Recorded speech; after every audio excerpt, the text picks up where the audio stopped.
Alright, this is how to strip down the AR-70. I usually start by removing the bolt handle. You have to pull back on this little piece right here and just pull straight up on the handle. Releases the whole thing. Then we need to pull out, punch in this pin here.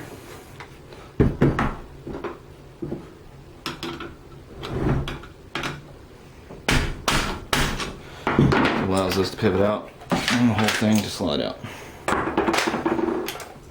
And pull the hand guard off. Now switch to the front end. This is the gas shut-off valve. It needs to be up to take the muzzle brake off. Push it on this button, unscrew the muzzle brake. Gas block just slides forward and off. Gas tube does the same thing.